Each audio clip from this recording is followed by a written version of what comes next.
नेता हैं शंभू केसरी जी, तो उन्होंने बोले तो कि कहीं ऐसा है ही नहीं भ्रष्टाचार, तो विपक्ष वाले सिर्फ शोर मचाते हैं। तो रिकॉर्ड देख लिया जाए इस। नमस्कार, मैं सुजीत कुमार और आप देख रहे हैं लाइव बिहार 24। दोस्तों, अभी हमारी मौजूदगी है टिकारी में, और टिकारी में हम आए हुए हैं संतोष जी के आवास पर। संतोष जी के आवास पे आने का मुख्य कारण है कि कल इन्होंने बीएसपी के रही है। बाकी इनसे जानते हैं कि क्या आखिर क्यों इन्होंने बीएसपी को ज्वाइन किए हैं। सब स्वागत है मेरे चैनल में। धन्यवाद। संतोष जी, जैसे कि आपने कल ही मैंने सुना था कि आपने बीएसपी ज्वाइन किए हैं। भाई मतलब तमाम पार्टियां हैं, आप भी जानते हैं, बिहार से हैं तो तमाम जानते हैं, लेकिन आप क्या खूबी देखे उसमें? जी, आपका क्वेश्चन बहुत बढ़िया है। पार्टियां बहुत हैं, बहुत सारी नई पार्टियां भी हैं, लेकिन आज के डेट में जितने पुराने पार्टियां हैं वो अगड़ी जातियों की ओर जा रही हैं, और खास करके जिनका दबदबा बना हुआ है उनको सपोर्ट करने में और उनको अपने यहाँ रखने में बाकी सारी पार्टियां हैं जो कार्य कर रही है। जिनका दिख रहा है दबदबा है, जो गुंडाई कर रहे हैं, उनको अपने पार्टी में अपने अपने लोगों शामिल कर रहे हैं। बात रह गया बहुजन का। बहुजन लोग कमज़ोर होते हैं, इनको दबाया ज़्यादा जाता है, और इस कारण से हम उनका दामन थामे हैं कि जो बहुजन है, जो पिछड़ी जातियां हैं, उनको भी आगे लाया जाए। इस कार्य करने के लिए हम इस पार्टी को ज्वाइन किए हैं। नहीं, यहाँ पे दो चीज़ बोले हैं। एक चीज़ तो बोले कि अगड़ी की पार्टी है और मतलब गरीबों को दबाया जाता है, लेकिन कल हमने बीजेपी एक नेता का मैंने इंटरव्यू लिया था, तो इन्होंने बोले कि विकास तो बहुत हो रहा है, यहाँ पे जात पात नहीं हो रहा है, यहाँ पे सबको सबका साथ सबका विकास हो रहा है। तो कहाँ पे आपको लगा संतोष जी कि मतलब ऐसा हो रहा है, भेदभाव किया जा रहा है कहीं पे? अगर ऐसा बात है तो आपको पता होगा कि पिछले 3-4 साल से हम चप्पल नहीं पहनते हैं। हमारे गांव में ही रोड बन रहा था। चप्पल ना पहनने के बाद भी जब नया रोड बनता है तो रोड कितना गर्म होता है आपको पता होगा। 1 महीना हमको पूर्ण रूप से उस रोड पे रहना पड़ा, तब जाके वो रोड बढ़िया बना। ऐसा क्यों? वो जब नहीं रहते थे, लोग ऊपर से चिकना चिकना करके कालीकरण करके भागने की कोशिश कर रहे थे। ग्रामीण आदमी को दबा देता है, ठेकेदार बड़ा पार्टी है, मुंशी रंगदार को रख लेता है कि रंगदार मुंशी रहे, कोई बोले आवे तो उसको डंडा से मारो। तो इसके वजह से हमको सारा काम छोड़ के अपने, खास करके हम अपना गांव में ही बात कर रहे हैं, 1 महीना हमको रोड पे रहना पड़ा, तब जाके वहाँ कुछ लायक रोड बना है। वही हमारे गांव से थोड़ा सा अगर पार होइए तो नेता हैं शंभू केसरी जी, तो उन्होंने बोले तो कि कहीं ऐसा है ही नहीं भ्रष्टाचार, तो विपक्ष वाले सिर्फ शोर मचाते हैं। तो रिकॉर्ड देख लिया जाए इस कोंच थाना पड़ जाता है। जब कोंच थाना में पड़ी सिनानी नदी के जब पार होते हैं तो अभी उससे का बाद रोड बना है, वो टूटना स्टार्ट हो गया है। कारण कि हाँ, वो बना है, वो टूटना स्टार्ट हो गया है। हम देख रेख किए 1 महीना तो हमारा रोड कुछ हद तक ठीक है, जो लोग देख रेख नहीं किए वो रोड टूटना स्टार्ट हो गया। तो कहाँ से सही है? अच्छा, और क्या चीज़ में देखिए, अभी बीएसपी का जैसे आपने कह रहे हैं कि मतलब बहुजन की पार्टी है, गरीबों की पार्टी है, तो गरीबों की पार्टी तो ये बताते हैं कि जो महागठबंधन, जो एनडीए गठबंधन, इसमें भी तो गरीबों की पार्टी है। यहाँ पे मांझी जी का सरकार है। एक तरह से देखा जाए तो एनडीए में मांझी जी हैं। मांझी जी खुद हो गए, उनके बहू हो गए, उनके बेटा हो गए, उनके समधी हो गए। तो ये फिर मांझी जी का पार्टी कैसे? तो उनका घर का पार्टी हो गया। अच्छा, परिवार बात आप मान रहे हो? ये पूरा परिवार का पार्टी हो गया। यहाँ मांझी जी का रोल, बाकी मांझियों का कहाँ रोल रहा? ये तो उनका घर का हो गया माहौल।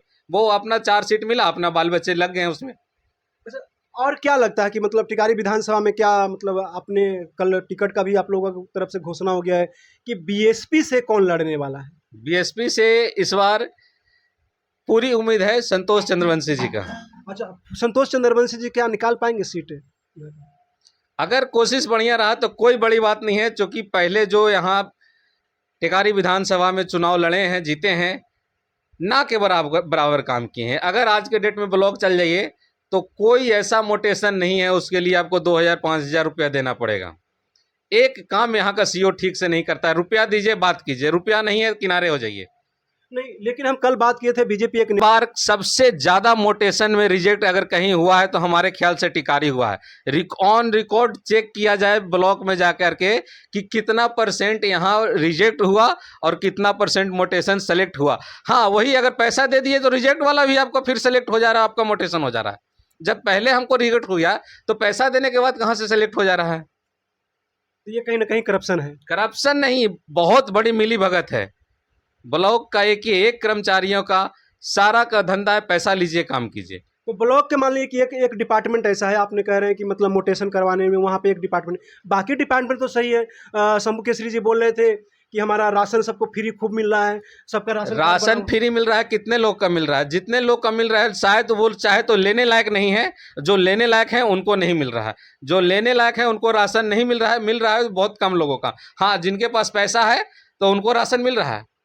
वो गए वहाँ 2000 रुपया दिए और उनको राशन कार्ड अपडेट भी हो गया। अगर मान लिया कि उनका एक नाम है तो पूरा परिवार का भी नाम जुट जा रहा है। जो पैसा नहीं दे रहे हैं उनका राशन कार्ड में अगर एक नाम है तो वो एक ही नाम से मिल रहा है। तो कहीं ना कहीं कह रहे हैं कि राशन कार्ड बनाने में भी मतलब मतलब कहीं ना कहीं लोचा हाँ है। हाँ, क्योंकि एकदम। मैंने माननीय विधायक जी जिसे हम खुद बोले थे, पूछे थे, सवाल हमने रखे थे, तो विधायक जी भी बोले कि नहीं ऐसा नहीं, फ्री में कार्ड बन रहा है।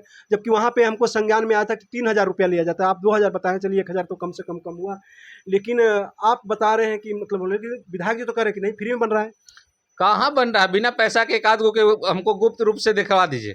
जो पैसा देता है उसका बनता है, जो पैसा नहीं देता है उसका किसी कीमत पर नहीं बनता है। नहीं बनता है। जो लॉकडाउन के समय में फ्री में किसी का बना तो बना, लॉकडाउन के बाद जिसका भी नाम जुट रहा है वो पैसा से जुट रहा है, बिना पैसा के किसी का नहीं जुट रहा है। चलिए ठीक है, मान लीजिए कि चले राशन कार्ड में भी हो सकता है लोचा कहीं ना कहीं होगा। पीएम आवास तो सबको मिल रहा है, देखिए सबका पूरा घर मिल रहा है। माननीय प्रधानमंत्री बोले कि हमने सबको घर धड़ धड़ दे भी रहे, तो कहाँ दिक्कत हो रही है? गरीबों की दिक्कत कहाँ हो रही है? अगर ऐसा होता तो यहाँ का जो टेकारी के पूर्व एसडीएम थे वो घर घर जाकर इंक्वायरी नहीं करते हैं, और अगर इंक्वायरी किए तो गलत मिला, अगर गलत नहीं मिलता तो हम ये बात को मानते हैं। ये बात हम नहीं कह रहे हैं, एक एसडीएम रैंक के अधिकारी जाके इस चीज़ को चेक किए हैं और उनको ये चीज़ गलत पाया गया है। तो गलत पाया गया तो फिर क्या हुआ? उनको सजा मिली? कहाँ से मिलेगा वो पैसा? उनको चेंज करा दिया गया। हमको तो लगता है कहीं ना कहीं इसके कारण शायद चेंज न करा दिया गया हो। अच्छा, एसडीएम साहब को ही चेंज करा दिया गया? हाँ, हमको शायद लगता है कि ऐसा हो सकता है कि जो आप अगर बढ़िया से काम कीजिएगा तो आपको चेंज करा दिया जाएगा, बदली करवा दिया बदली करवा दिया जाएगा। तो एसडीएम सुजीत कुमार यहाँ पे थे, मतलब बाकी में उनका कार्यशैली बहुत अच्छा था, लोगों को पसंद। ये कोई दो राय नहीं, जब तक वो रहे अच्छा कार्य हुआ। अच्छा कार्य हुआ। हाँ। तो आपको और क्या लगता है संतोष भारद्वाज जी कि क्या मतलब जो टिकारी विधानसभा मतलब एक समझिए कि हॉट सीट हो गया है, ये टिकारी विधानसभा बिहार, पूरे बिहार का हॉट सीट हो गया है, तो क्या इसमें क्या क्या कमियां हैं? जल नल आपको पूरा मिल ही रहा है। जल नल तो देखिए पूरा पानी बता रहे हैं कि खूब पानी मिल रहा है, रेला से पानी मिल रहा है, बिजली खूब मिल रहा है। हाँ, रेला से पानी मिल रहा है, रोड को। रोड को? हाँ, इंसान को नहीं, घर को नहीं, अच्छा, रोड को मिल रहा है। रोड को मिल रहा है। वो कैसे? आज जल नल लग रहा है, कल कवड़ जा रहा है, जल नल का पानी रोड पी रहा है, नाली पी रहा है। अच्छा, नाली पी रहा है, इंसान नहीं पी रहा है, इंसान को पानी नहीं मिल रहा है और नाली को पानी मिल रहा नाली है। को पानी। तो ये संतोष भारद्वाज जी हैं, तमाम मुद्दों पे बात हुई, और भी इनसे बात करेंगे। बहुत सारे बातें हैं टिकारी विधानसभा पे, बहुत सारे बातें हैं, बहुत सारा कमियां हैं, और भी इनसे बात करेंगे। बात रह गया है बात करने के लिए, क्योंकि ज़्यादा लंबे वीडियो भी आप लोगों के साथ दिक्कत होता है, तो ऐसे ही और भी कुछ हम बातें करेंगे, क्योंकि अभी पूरा विधानसभा बाकी है, पूरा बिहार विधानसभा बाकी है। अभी तो हम टिकारी पे बात किए हैं, और भी बहुत ज़्यादा, क्योंकि इनको जिला के अगर प्रभारी बनाया गया है तो 10 विधानसभा के तो हम इनसे सवाल कर ही सकते हैं, क्या क्या वहाँ पे कैसे कैसे प्रत्याशी हैं, कौन कौन सा जिला में कौन विधानसभा में कौन प्रत्याशी उतार रहे हैं, और उसके लिए क्या इनकी रणनीति रहेगी जो 2025 में इनको ज़्यादा से ज़्यादा बीएसपी को सीट दिला सकते हैं। मिलते हैं नेक्स्ट टॉपिक पे, नेक्स्ट वीडियो के साथ। तब तक के लिए धन्यवाद। जय हिंद, जय भारत, विजय भारत।